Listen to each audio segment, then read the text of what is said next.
Ilhan Omar made a controversial statement declaring that America should be fearful of white men. It ignited a firestorm of backlash and debate. However, it was Representative Jasmine Crockett who rose to the occasion with an powerful response, accusing Omar of being foolish enough to bite the hands that feed you and branding her rhetoric as not only divisive but dangerously irresponsible. Ilhan Omar's assertion that white men should be feared struck a nerve because it tapped into complex and painful history surrounding race and power in America. To many, her words were perceived as not only inflammatory but as an attempt to instill fear and suspicion toward an entire demographic based solely on their race and gender. In a country grappling with its legacy of systemic racism and ongoing struggles over equality and justice, such statements are bound to provoke intense emotions. But rather than retreating into polite disagreement, Jasmine Crockett confronted Omar's remarks head-on, refusing to allow the narrative to slide into divisiveness or resentment. Crockett's rebuttal was precise, sharp, and delivered with the conviction of someone who deeply understands the stakes involved.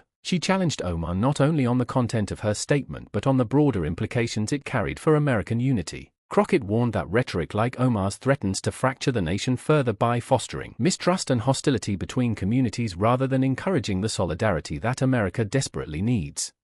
Jasmine Crockett's response also carried a strong element of warning to those in politics who might be tempted to leverage identity for political gain at the expense of national cohesion. She pointedly accused Omar of being dumb enough to bite the hands that feed you, a metaphor loaded with meaning. This phrase underscored the idea that despite historical injustices and real grievances, America has been a place where opportunities and freedoms have been extended, often at great cost and struggle, to all its citizens, including those from marginalized backgrounds. Crockett's words suggested that disparaging or turning against the very foundation of American democracy and society is counterproductive and self-defeating. She called on her colleagues to recognize that the strength of the nation lies not in fear or suspicion but in a collective commitment to shared values and mutual respect. This was not merely a political rebuke but a heartfelt appeal to the conscience of the nation to rise above divisive identity politics and embrace a unifying vision.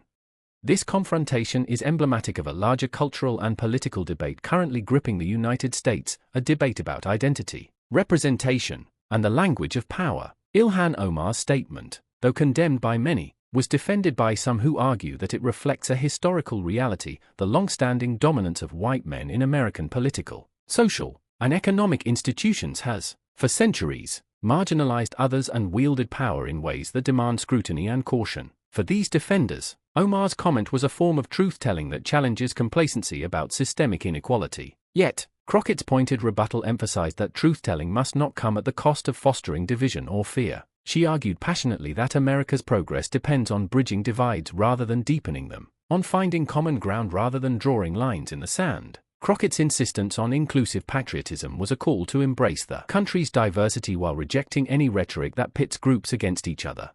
The emotional intensity of Crockett's response also highlighted a critical aspect of political discourse, accountability. By confronting Omar's statement so directly and publicly, Crockett held a fellow lawmaker accountable for words that many believe have real consequences in shaping public attitudes and social tensions. This is significant in an era when political correctness often shields controversial figures from direct criticism. Crockett's speech made it clear that rhetoric matters, that what leaders say can influence how communities interact, how safe individuals feel, and how national identity is perceived. Her stance was that leaders must be held responsible for promoting unity and healing rather than division and fear. The standing ovation she received from her colleagues was a testament to the power of this message. It suggested a yearning among many lawmakers and citizens for discourse that is honest yet respectful, critical yet constructive. Furthermore, this incident shines a spotlight on the broader challenges America faces in addressing its history of racial inequality and the ongoing quest for justice. While Omar's statement may have been intended as a critique of historic power structures, Crockett's response reminded everyone that the path forward cannot rely on fear or resentment. Instead, it requires honest dialogue, empathy, and a commitment to shared values that transcend race and ideology. Crockett's words urged Americans to reject narratives that fuel division and instead to work together to build a society where every individual is valued and respected. This is a difficult task, given the country's complex history and present realities, but one that Crockett framed as essential for the health and future of the nation. The political and public reaction to this confrontation also speaks volumes about the current climate in Washington and beyond. In an era marked by polarization, where social media often amplifies extremes, Moments like Crockett's rebuke are important reminders of the power of measured yet firm leadership. Her willingness to speak out against a controversial statement, despite the risks of backlash, shows courage and a dedication to principles over party politics or popular trends. The standing ovation she received was not just applause for a single speech. It was a symbolic moment that suggested many are hungry for politicians who prioritize unity and responsibility over division and inflammatory rhetoric. It's a reminder that amidst the noise and chaos of contemporary politics, there remains space for voices calling for common ground and mutual respect.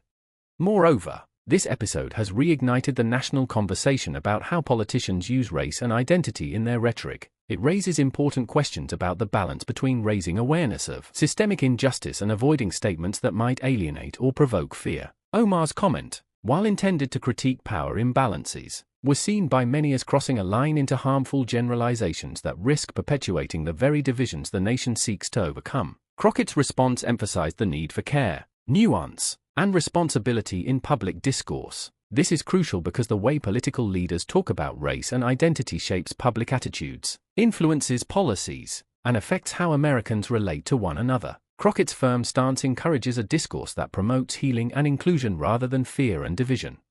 As this debate continues to unfold, the significance of Crockett's intervention cannot be overstated. It represents more than a momentary clash between two politicians. It is a reflection of the ongoing struggle over America's identity and values. The country is at a crossroads, grappling with how to honor its diversity while maintaining unity, how to address historic wrongs without sowing further discord, and how to engage in honest yet respectful political dialogue. Crockett's speech offers a model for how these challenges might be approached, with courage, clarity, and a commitment to truth that unites rather than divides. Her standing ovation signifies a recognition that such leadership is desperately needed in today's polarized environment.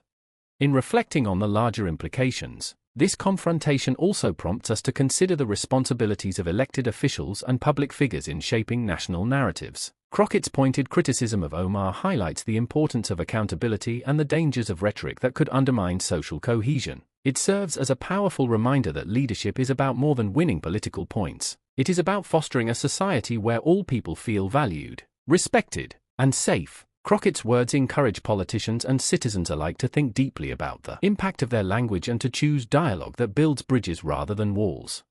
Ultimately, the clash between Jasmine Crockett and Ilhan Omar over the "fearful of white men" comment encapsulates the tensions and challenges of contemporary American politics. It forces us to confront uncomfortable truths about race, power, and identity while also inspiring hope that respectful, courageous leadership can guide the nation toward greater unity. Crockett's fiery rebuke and the standing ovation it received remind us that amidst division, there are those who stand firm for inclusive patriotism and honest accountability. Her message is clear: America's strength lies in its unity, diversity, and shared commitment to justice and equality, not in fear or suspicion based on race. This moment in Congress is a call to all Americans to engage in conversations that heal, to hold leaders accountable for their words, and to work tirelessly toward a future where every citizen is respected and heard.